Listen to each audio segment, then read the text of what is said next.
Hello and welcome back to the second episode of our series, the Tree Top Challenge.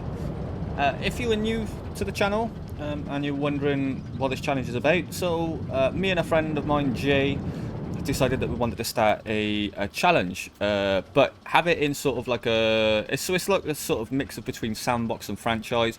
So we've unlocked all of the research and brides and stuff. The only difference is we're adding a few different challenges. So the first one being that we cannot build above the trees. So I sort of had the idea, sort of like Alton Tower style, which is vaguely what this first ride is based on. This is the ride I made in the first episode, and then I'll tell you what we'll be doing now in this episode. The first challenge was we cannot build above the trees, and the second one was we only had a limited amount of money. Now we started off with about $1 million, and we realised that this was too much because it then sort of backtracks. Or enhances, sorry, the way that the episode runs. So we realised that $1 million is a little bit too much money in this because with the building and stuff like that. So we've set it to about 100,000, and that way then. So when we do the first ride, we have to open it to start generating an income. So that generates the money to continue forward with other rides and stuff like that. So on a backtrack of that, Jay is taking a little bit of a hiatus. If you've watched his video on his first episode, he's got a few things going on at the minute, so he's taking a little bit of a backseat. He is going to still record the videos and upload them, but he's going to upload them unlisted, so that when he is ready to come back, he'll just start making the videos public so that you can watch. So he is going to continue to make the videos. He's just got a few bits going on at the minute, so he's not going to actually publish them and stuff like that. So, back to our series. So, if you remember in the last episode, we were making this. So I've added, there's a few changes that I've added to it. Well, one slight change that I've added to this. So if you remember in the first episode, this section of the track was a bit jank. So it went all squiggly and sort of stuff like that. So what I've done is I've slightly edited it, and then what I've done then is I've added magnets here to slow the ride down a bit. And the way that the terraforming was, we'll sort that out. That'll just add to the scenery and stuff like that. And the other change that I had to add was I had to install these wheels on the ride, because I was finding that the way that it dips down, it was gaining too much momentum, not enough momentum, sorry, to run it up this long stretch, because I wanted a little bit of a long stretch for when it curved round to come back into the station. And I didn't want it to be too tight on the way back round. So I had to add a couple of wheels. Now the only change we need to make to this is we need to slow the wheels down a little bit. So we will do that. So the second episode, we are going to start on the scenery for this. Now I'm not sure of the colour scheme to go. In relation to the name of the ride itself, it's automatically able to drop one. So if you've got some ride suggestion names, pop them in the comments below, and we'll select we'll select the name that favours the most. I created a little plaza area there, so that's going to be where we start the entrance to the park. Now, for those that normally watch me on Twitch, what I normally tend to do with sort of builds like this is I will always create 2 to 3 rides around the plaza area, and I will make the scenery for those, and then that gives me an idea of how I want the entrance to look, or the feel for the entrance, and what I want added in there. Now you see some creators on YouTube and Twitch, what they'll do is they'll start with the entrance and plaza and then build around that.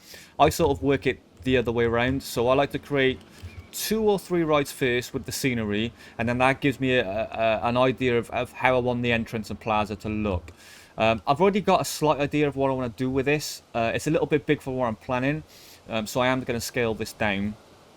And then what I'm going to do then is, yeah,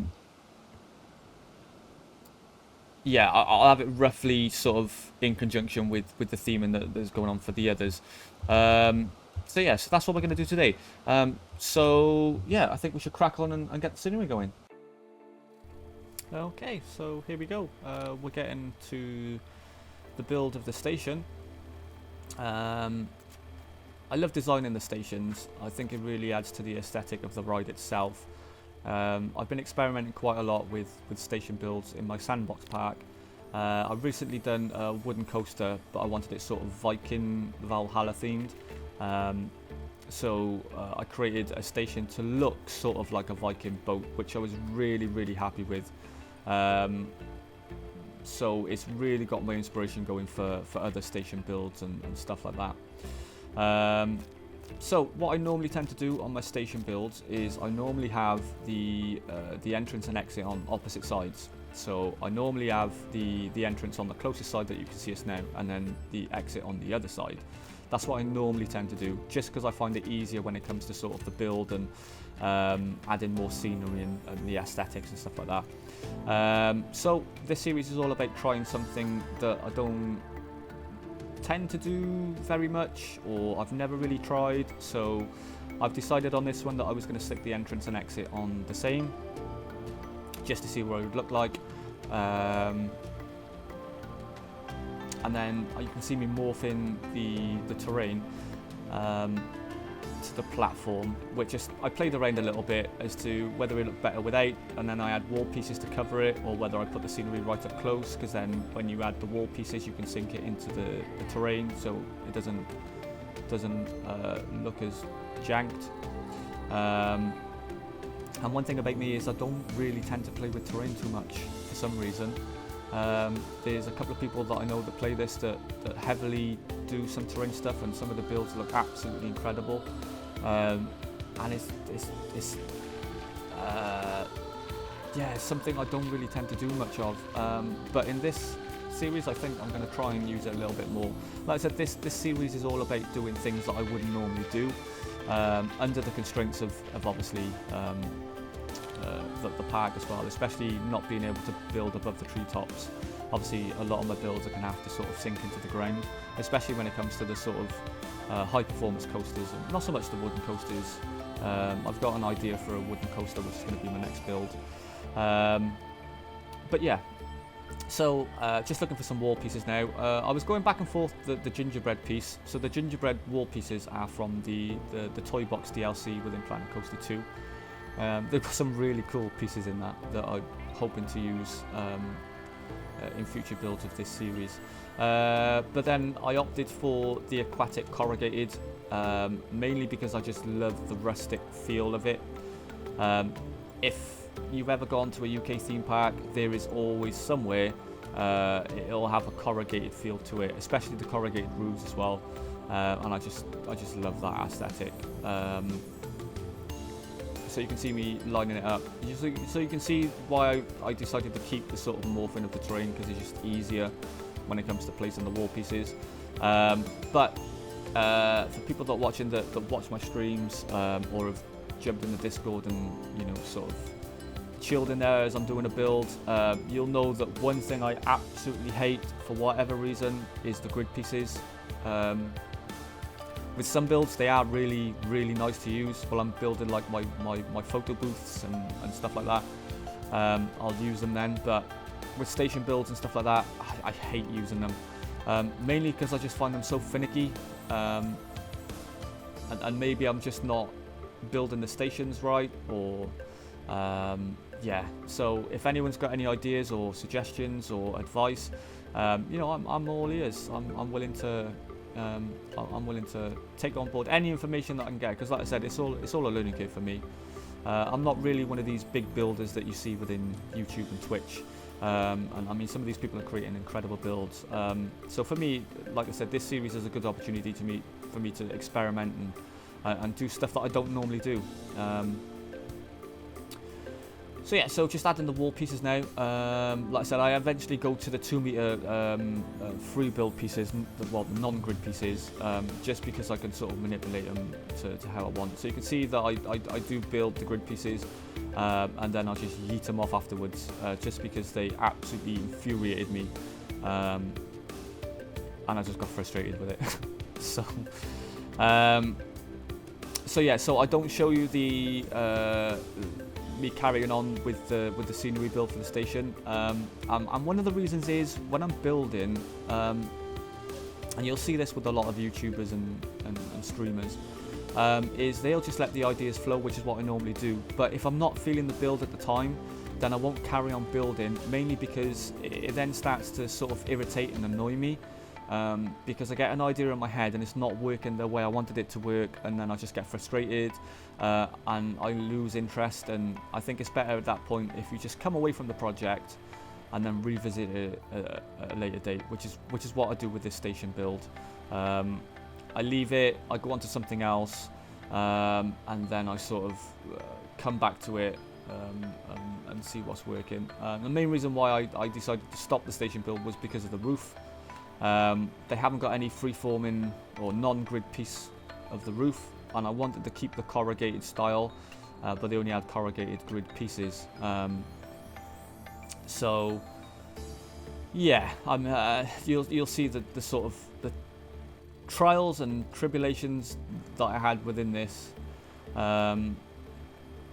So yeah, it's like I said, it's all a new learning curve for me. So you can see then that I started using the freeform 2 meter bits, and I think one of the issues that I had, which is the reason I was having the issue with the roof in the first place, is because I think it's the way the station is placed, and the way it's aligned, and I don't think I had the sort of wall pieces set correctly. Like some of the wall pieces were flush against the station, and then when you sort of look at it at a top-down view, it's sort of slightly angled forwards or backwards,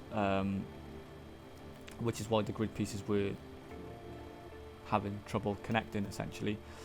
So yeah, I kept the floor the same within this station. What I normally do is, if I'm working on a specific thing, like my wooden coaster build in my sandbox is mainly wood, so I'll find the wood floor piece, and what I'll do is I'll raise that just enough so it covers the generic floor of the station, just to give it that nice aesthetic feel, so it's all the way throughout as well.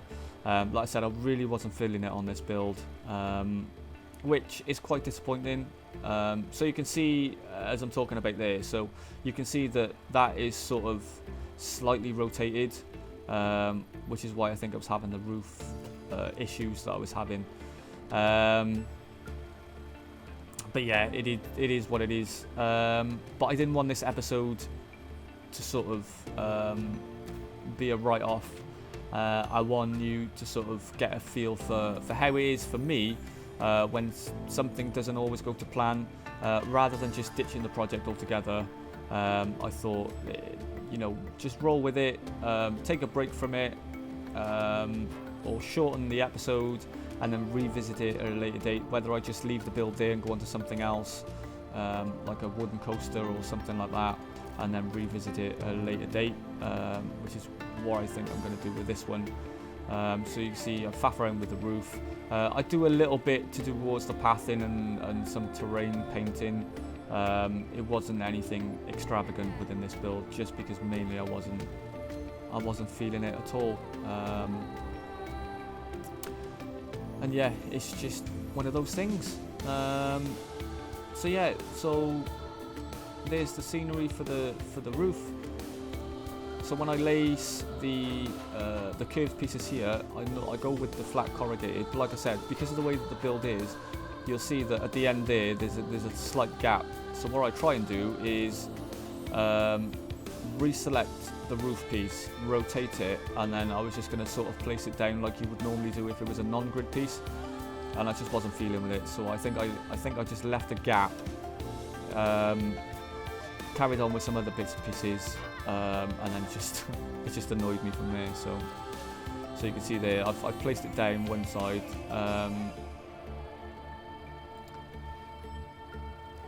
and then yeah, I think I just yeeted it off, left the gap, come back at a later date to try and figure out what I was going to do there. I had a vague idea of what I was going to do. In the end I put some support pieces in, and even they still looked a bit wrong. So yeah, so that was that part of the build.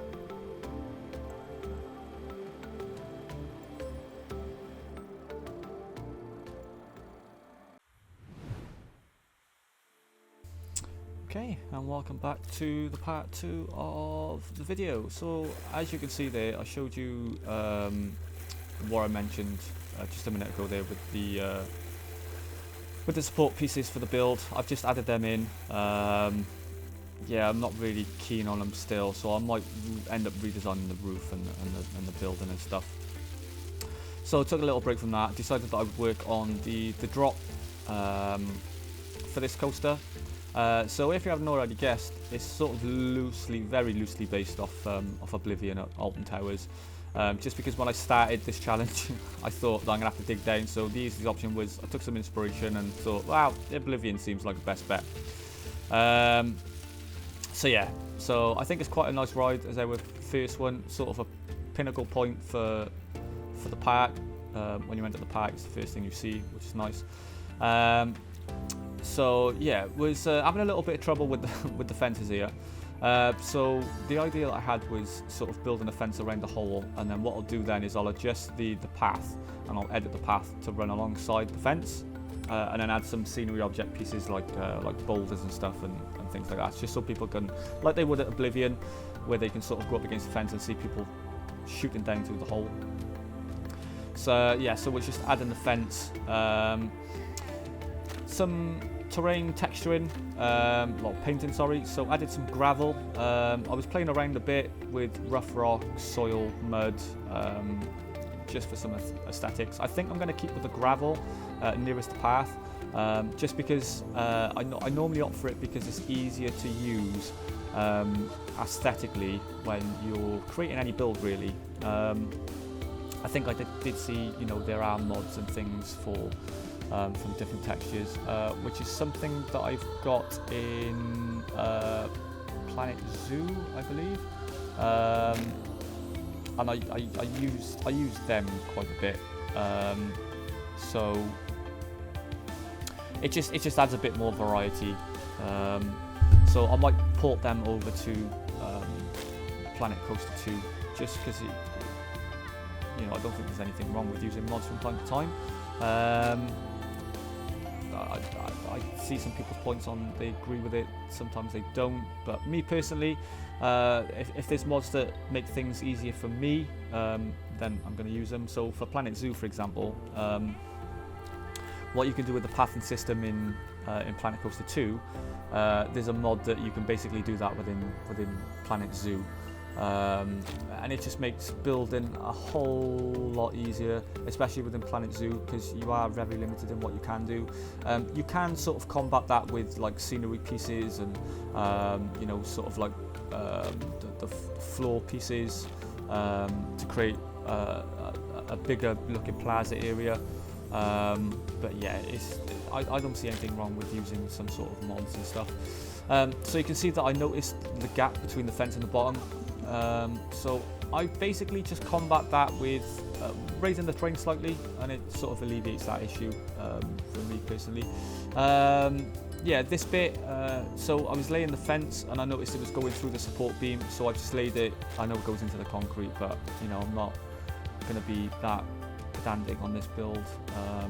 So I started off by trying to flatten the surface, because I thought it was just where the hole was, it was sort of digging a bit deep. So yeah, I just decided it was easier just to pull the terrain in the end, and I'm not really phased if it sort of covers the bottom of the fence, really. Yeah, I'm not. When it comes to things like that, when I'm building, I don't really care with things like that. This, I just decided to lace the fence in the same colour scheme as the coaster itself. I think I'm going to keep the same colour theme for the coaster. I was thinking about changing it. Maybe I will further down the line, depending on how the rest of the builds come along around that area. But for now, I was happy with that. I always do the fence black because I think it just looks better visually. I've tried it with like white and grey and stuff, but I think the black just offsets quite nice. And then what I normally do with the pathing is I would normally create the walls and the barriers myself from all the building pieces. But I think at this point, I think I just got so pissed off with the build because the inspiration just wasn't flowing, that I just decided, yeah, fuck it, I'm just gonna use the set ones and go from there. So yeah, I think throughout the video you can see that I was really struggling with this build, inspiration wise and scenery wise. I think it's mainly due to the fact of that I've put this sort of similar coaster design in my sandbox park, and I really love the way that turned out, and I think that when I was building this, I still had those designs in my head, and I was trying not to let that clash with this one, and I think that's what just put me off with this build, which is a bit of a shame really, but you know, stuff like that happens. Like I said, I'm not just going to blase over it in this series, because at the end of the day, it's what happens when you're building, when you're just generally playing along with friends, or whether you're streaming it. It's stuff that's going to happen. You just have it's essentially what you could call it writer's block, but for designers. And I mean, I'm by no means a designer anyway, so sometimes I do really struggle. And like I said to you before, if it happens, what I normally tend to do is I just tend to leave the build as it is, move on to something else like a plaza area, or another piece of building, or another coaster, and then I revisit it at a later date, and normally that tends to sort of kick the block. But what normally tends to happen is I just so for this, you can see in the station there, it doesn't look aesthetically pleasing. I know it doesn't, but what normally happens for me is I get a creative spark and I just yeet the whole thing and start again, and 9 times out of 10 it seems to work out all right. So yeah, I think that's what's going to happen with this build. Like I said, I really wasn't feeling it, and I didn't want to sort of overcomplicate it. Like I said, we'll revisit it at a later date, and go from there. But you know, it is what it is. It's one of them things. So yeah, so lacing down some large rock painting effect. I think what I'll do is I will pull the terrain, because this paint texture looks a lot better when you raise the terrain. I've played with it before in a previous build, so I think that's what I'm going to end up doing here, is just raising the terrain, covering some of those support beams so it's not, you know, it doesn't look really long and gangly, and yeah, just tidy it up a bit really. So yeah, just adding some other texture bits, make it all look nice. I normally tend to do the majority of the texturing once I've completed and I'm happy with the station build, but yeah, it is what it is. Okay, so I think what we'll do is we'll leave it there. Like I said, it's not the best build that I've ever done. That needs to be edited. Like I said, you can see the trouble that I was having with this. It's a bit jank, but I'll revisit it. Yeah, we'll start another build, sort of maybe over this way or over to the right hand side, and then what I normally find is if I leave it for a while, and then come back to it, I normally find that I get a little bit of inspiration, and then whether this stays the same and I just update it, or whether I just heat it off and start again. That's normally what happens with me, is I get a little bit of a block, you know, bit of a design crisis, and you know, sort of come back to it. But yeah, it is what it is. It's what happens in stuff like this. I know there's YouTubers out there where you watch their videos and you know, they just from start to finish they know what they're doing, and they just carry on. With me, it's a little bit different. This is why I wanted to show you the raw side of it, where you know, things go wrong, things don't quite work out, things look kind of shit, but it is what it is. So yeah, so all this I'm going to raise, I'm going to edit the terrain and stuff like that. That'll be, I might do that, I won't record that sort of stuff, so then when you come back into episode 3, you'll probably find that I've done a little bit of updating on this ride, ready for when we start the next one. And we'll just take it from there. So thank you very much for watching the second episode. If you do like and you want to follow along, then please subscribe, hit the bell notification so you get updated, and be sure in the description to check out my Twitch channel, because I'm trying to grow that one as well. That's where we do most of our sandbox or updating of this sort of series. Will normally be on Twitch as well. But like I said, Jay is taking a little bit of a hiatus. He is at the moment, at the time that I'm recording this, he is currently recording his episode as well. We've been having a bit of a chinwag, as you've sort of seen through the speed build. We were having a sort of chinwag. So he's currently recording his. Like I said, they won't be published, they'll just be unlisted, just while he sorts some stuff out personally, and then he'll release the videos as and when he can or is ready. But still, go over, I'll link his channel in the description as well, so make sure you go out and check his channel and his first episode, which has gone live. But until then, I'll catch you on the next one, and yeah, just keep building.